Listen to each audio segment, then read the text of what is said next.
Hello नमस्कार दोस्तों, very good evening, सबने Ram Ram and I welcome you all to our new series that is Daku. And इसका full form है आपका डॉक्टर अमित करंट अपडेट। आज का जो हमारा टॉपिक है वो है topic of discussion greater Tipra land की जो डिमांड आ रही है north east and internal securities के हिसाब से ये आपका टॉपिक इंपॉर्टेंट हो जाता है। कंप्लीट इसका इश्यू एनालिसिस अपन करेंगे। So what we will cover in this, number one, what is the news related to the Tipra land. Second, what is the demand, what is the origin of the demand. Third, we will see what are the steps taken till now. Fourth, we will see जो अभी धरना दिल्ली में हुआ था उसके बारे में brief में देखेंगे. Fifth, we will see और भी कोई ऐसे डिमांड्स हैं तो वो क्या हैं. Then sixth, we will see what are the other demands and the way forwards. Seventh, what is the significance of the northeast region, and in the end, eighth and ninth, we will see what are the factors responsible for the rising insurgencies and जो आपके armed conflict north east में जो increase हो रहे हैं, what are the reasons behind it. So डाकू के बारे में थोड़ा सा बता देता हूं. ये आपका यूपीएससी एचएस स्टेट पीसीएस के लिए हमने इनिशिएटिव शुरू किया है, स्पेशली करंट अफेयर को ध्यान में रखते हुए फ्रॉम द मेंस पर्सपेक्टिव. ठीक है, तो इसमें जो भी स्टूडेंट इसको देख रहे हैं वो अपना नोट्स बनाते हुए चलें. Other than that, if you want the PDF तो आप टेलीग्राम चैनल से ले सकते हैं. If you are new to our channel, you can subscribe doctor Amit academy and follow us on Facebook, Instagram, Telegram, तो ताकि आपको रेगुलर अपडेट्स मिलती रहें. This is about me, you can see it here. Now let us see the PDF. जो हमारा main discussion है उसको start करते हैं. देखिए, सबसे पहला तो what is the news. News is about, फिर से एक्चुअली ये अभी की कोई नई डिमांड नहीं है, but what happened is Delhi में 30 नवंबर 1 दिसंबर के आसपास धरना जो हो रहा था जिसकी मैं बात कर रहा था, तो उसमें more than 1500 people they have participated और वहां पे पॉलिटिकल पार्टीज का भी यहाँ पे सपोर्ट मिला है, जैसा कि जैसे आम आदमी पार्टी, शिवसेना, कांग्रेस, इन्होंने सपोर्ट किया है. तो फिर से ये न्यूज में आपका आ गया है, तो इसको अपन कंप्लीटली देखेंगे कि ये है क्या एक्चुअली में. सो डिमांड क्या है, देखिए ये आप देख सकते हैं. तो जो ये सारा का सारा आपका लैंड है त्रिपुरा वाला, तो उसका 2/3 जो हिस्सा है उसको ये टिप्रा लैंड के फॉर्म में डिमांड कर रहे हैं, जो ऑलरेडी आपका ऑटोनोमस काउंसिल के फॉर्म में रिकॉग्नाइज किया जा चुका है, उसी को ही. So what is the demand. Demand is a separate state of greater Tipra land. Tipra यहाँ की सबसे मेजोरिटी वाली आपकी ट्राइबल कम्युनिटी है, वही चाहते हैं. इनके साथ और भी माइनर कम्युनिटीज मिलके इस डिमांड को कर रही हैं. तो पहली चीज तो ये है, ठीक है, they are demanding a separate state. अब इंडियन कॉन्स्टिट्यूशन में सेपरेट स्टेट आपका 2 और 3 आर्टिकल में डील होता है. अगर आप नया स्टेट डिमांड कर रहे हैं तो दैट गोज अंडर आर्टिकल 2. अगर आप कोई भी पुराने स्टेट को रीऑर्गेनाइज करना चाहते हैं, एरिया चेंज करना चाहते हैं, नेम चेंज करना चाहते हैं, दैट गोज अंडर आर्टिकल 3. तो ये आपके पॉलिटी के हिसाब से ये फैक्ट्स इंपॉर्टेंट है, ठीक है. और पार्लियामेंट ही इसको करती है, वो स्टेट के पास भेजती है. If they want to form a new state, वहां से उनके ओपिनियन लिए जाते हैं, बट स्टेट का जो ओपिनियन है वो किसी भी तरीके से पार्लियामेंट में बाध्य नहीं होता है. तो ये भी चीज आपको ध्यान रखनी है, यहां से भी आपके सवाल बनते हैं. तो नाउ लेट अस सी 2000 देखिए 19 के आसपास आपकी नोटिफाइड ट्राइब्स हैं. 2011 की सेंसस अगर आप देखेंगे, लगभग 5 लाख त्रिपुरीज आपके हैं, यहाँ पे रियांग्स हैं, फिर जमतियाज हैं. तो ये सारा का सारा तो है, बट इन्होंने अभी क्या है कि अपनी पॉलिटिकल पार्टीज बना ली हैं. इनके नाम क्या है आपके, टिप्रा मोथा, दैट इज तिरपा indigenous regional alliance and IPFT, indigenous people front of Tripura. वैसे दीज बोथ द पार्टीज ये वहां पे तो एक दूसरे के अगेंस्ट में लड़ते रहते हैं, but for this reasons they are coming together कि यस वी वांट ग्रेटर जो अपना टिप्रा लैंड है वो हमें चाहिए, ठीक है. तो इसके लिए ये कर रहे हैं. और the reason they have cited is की सर्वाइवल एंड एग्जिस्टेंस. देखिए सबसे ज्यादा जो प्रॉब्लम होती है कि मान लो कोई भी सिचुएशन हमारी आई है, ठीक है, तो कोई भी नया स्टेट की डिमांड होती है, उसके पीछे बहुत सारे आपके रीजंस हो सकते हैं. एडमिनिस्ट्रेटिव रीजंस हो सकते हैं, इकोनॉमिकल रीजंस हो सकते हैं, पॉलिटिकल रीजंस हो सकते हैं, social cultural language as a reason भी हो सकता है. और कई बार ज्यादातर जो देखने में मिलता है, बहुत सारे रीजंस को मिला के आपकी डिमांड उठती है. तो यहां पे भी हुआ क्या है कि जैसे कि आपको पता है इनकी नॉर्थ ईस्ट रीजन, वहां पे लगातार आपका इमिग्रेशन होता रहा है, और जो वहां की इंडिजिनियस कम्युनिटीज हैं वो आपके माइनॉरिटी में लगभग जा चुकी हैं, और वहां पे बांग्लादेशी इमिग्रेंट्स के कारण ये इशू ज्यादा बढ़ रहा है. देखो रिसोर्सेज की फाइट होगी कि भाई social, economical, political resources, voting bank भी आपका वहां से डिफरेंशिएट हो रहा है. तो इन सब चीजों को ध्यान में रखते हुए जो इंडिजिनियस पीपल हैं, they are demanding a separate entity, separate state all together, ताकि वो अपने ही आप पे ज्यादा फोकस कर सके, रिसोर्सेज को ज्यादा बेटर तरीके से यूज कर सके, और अपनी डेवलपमेंट को ज्यादा अच्छे तरीके से कर सके. दैट्स इट, ठीक है. तो ये सारा का सारा है, और सर्वाइवल और एग्जिस्टेंस की इन्होंने डिमांड रखी है. और देखिए under greater Tipraland they want a powerful council कि आपके बनाए जाए जो उनके सोशल और इकोनॉमिकल डेवलपमेंट पे फोकस करे। तो यहाँ पे अगर आप ग्रेटर टिपरालैंड की स्पेशली बात करेंगे तो उसमें they are demanding some of the area of Bangladesh, Mizoram, Assam also. ठीक है, तो ये थोड़ा सा डिफरेंशिएट आपको यहाँ पे करना पड़ेगा। अब देखते हैं what is the origin of the demand. अगर हम 13th सेंचुरी में जाएं तो वहां पे मनकिया एक डायनेस्टी होती थी और वो त्रिपुरा पे रूल कर रही थी तब से लेके जब तक इंस्ट्रूमेंट ऑफ असेशन साइन किया था अक्टूबर 15 1949, तब तक वही रूल कर रहे थे। But even during the British time period भी उन पे जो रूल्स एंड रेगुलेशंस या फिर जिस तरीके से उन पे राज किया गया था वो उनको मतलब थोड़ा सा ऐसा बोल सकते हैं कि अगेंस्ट में चले गए, रूलिंग के अगेंस्ट में, कि भाई जो उनका इंडिजिनियस रूलर थे उनका बेटर गवर्नेंस था, बेटर एडमिनिस्ट्रेशन था, तो वही चीजें फिर से कंटिन्यू नहीं हुई। ठीक है, वहां पे भी उनको एंजाइटी थी कि भाई जो बाहर से जो भी जिस तरीके का कंट्रोल हो रहा है that is not right, they want their own governance, their own sovereignty. तो ये डिमांड तब से कंटिन्यूड है। और जैसा जो डेमोग्राफिक चेंज हुआ है स्पेशली जो 1971 बांग्लादेश का सेपरेशन हुआ था उसके बाद से लेके, ठीक है, इमिग्रेशन हुआ, लोगों ने आके यहाँ पे आपके रिसोर्सेज लेना शुरू करे, तो फिर आपका आप माइनॉरिटी हो चुके हैं, तो ये हो गया। ठीक है, 1881 में 63% के आसपास होते थे जो 2011 में आपके 30% के आसपास ही रह गए हैं। अदर देन दैट बांग्लादेश के साथ अगर आप देखें 860 किलोमीटर के आसपास की इनकी बाउंड्री है, तो वहां से भी आपका एथनिक कॉन्फ्लिक्ट जो है वो आपका चलता रहता है। तो दीज आर द रीजंस। ठीक है, और जो लैंड इन्होंने दी थी मनकेया डायनेस्टी ने, वहां से भी इनको हटा दिया गया है रेगुलरली। तो ये भी सारे के सारे कारण एक साथ मिलकर बन रहे हैं। अगर ब्रॉडली हम देखें, देखिए economical backwardness this is one of the major reason. Economy जब तक अच्छी नहीं रहेगी तब तक हम प्रोस्पेरस नहीं हो सकते। और जैसे ही आपकी इकोनॉमी मतलब बैड फेज में जाने लगती है तब ही इस टाइप की डिमांड्स आपकी ज्यादातर देखने को मिलती हैं। Political reasons can be different but economy is the reason जहां पे कॉमन आदमी आपका यूनाइट होता है इस तरीके की डिमांड्स के लिए। ठीक है, सेकंड लिंग्विस्टिक कल्चरल रीजंस तो हैं। ठीक है, अभी तक क्या स्टेप्स लिए गए हैं देखिए, जो हमारा शेड्यूल 6 है जिसमें हमारे ATM2 असम, त्रिपुरा, मेघालय, मिजोरम, मणिपुर नहीं आता उसमें, तो उन्हीं स्टेट्स में हमारा त्रिपुरा आता है ऑलरेडी। उसमें आपने Tripura tribal autonomous district council आपकी बना के दे रखी है, उसको सेपरेटली लेजिस्लेटिव पावर्स हैं, एग्जीक्यूटिव पावर है, एंड इन सम केसेस जो हमारे पंचायती पैसा वाला है वहां पे जुडिशियल पावर्स भी हैं। तो ये सारा का सारा सिस्टम है।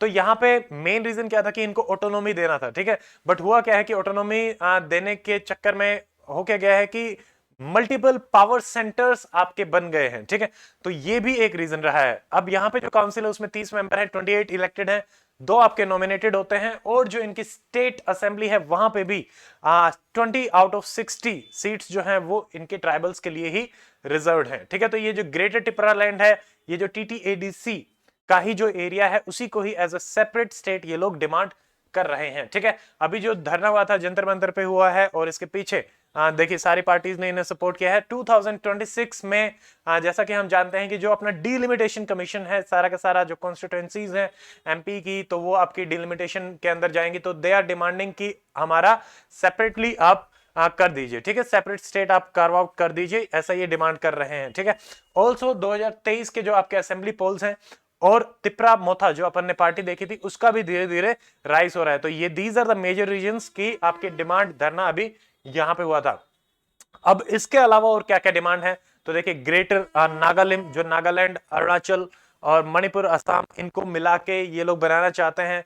बोडोलैंड जो असम का अपना है एरिया वहां पे, या फिर हम इन जनरल भी देखें तो जो ऑटोनॉमी की बात चलती रहती है तो वो भी सारा का सारा है, जैसे मेघालय, तो ये अपना रहेगा। ठीक है, now what is the way forward. देखिए जो भी सारे की सारी डिमांड्स हैं आपको उनको ही कंटेन करना पड़ेगा। देख पहले तो you have to keep some checks and balances. आरबी हमारे वहां पे है, एप्सपा है, बट उसके भी रिपरकशंस हो रहे हैं। ऑलरेडी हम एप्सपा वाला टॉपिक थोड़े दिन पहले ही मैंने कवर अप किया था। आप डाकू वाली जो प्लेलिस्ट है उसमें जाके देखिए, और जो आई का बटन भी आपको दिख रहा होगा उसमें भी मैंने डाल रखे हैं, तो आपको दिख जाएगी। ठीक है, तो उसको भी आप कवर करेंगे, वो भी आपका इंपॉर्टेंट है।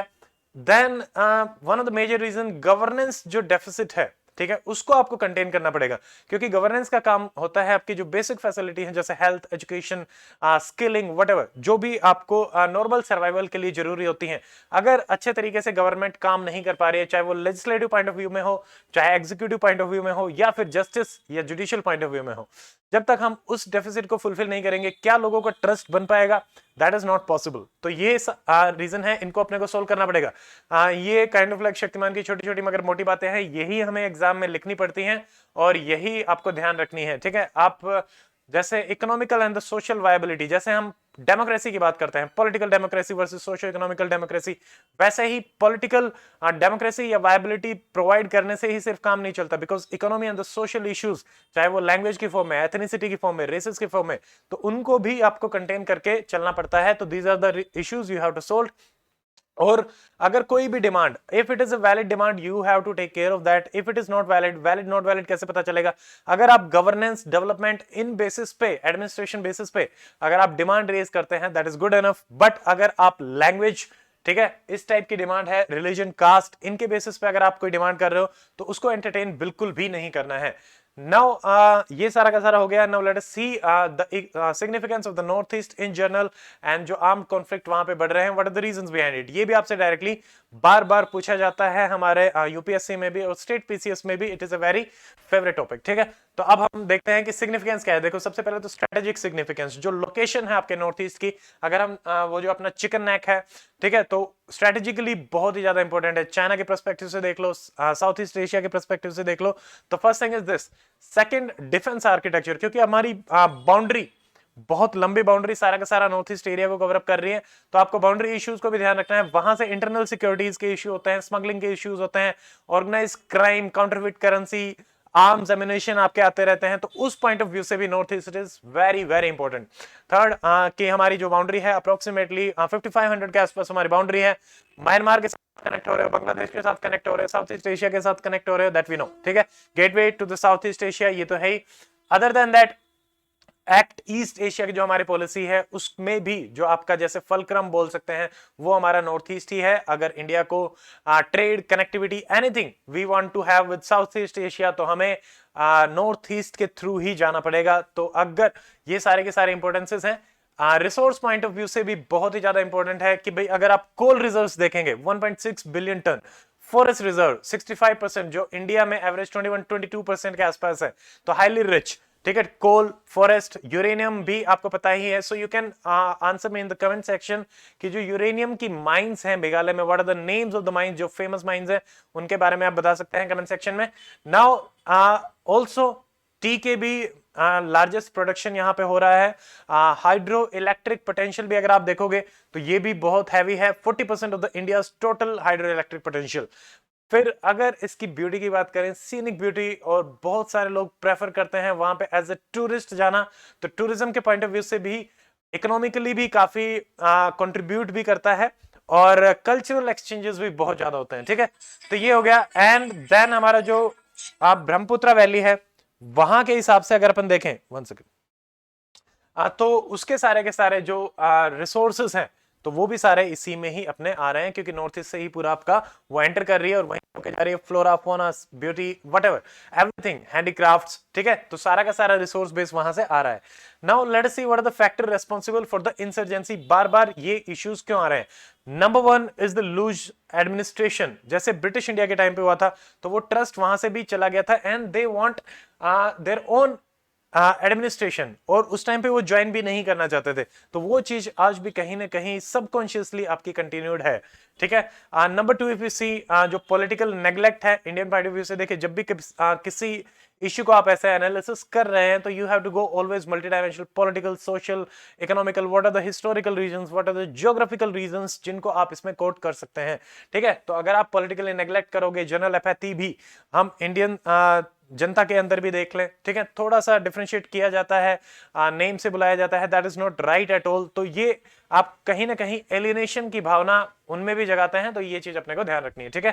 Then 6th schedule leading to multiple power centre, जो ऑलरेडी मैं डिस्कस कर चुका हूं, तो ये भी रहा।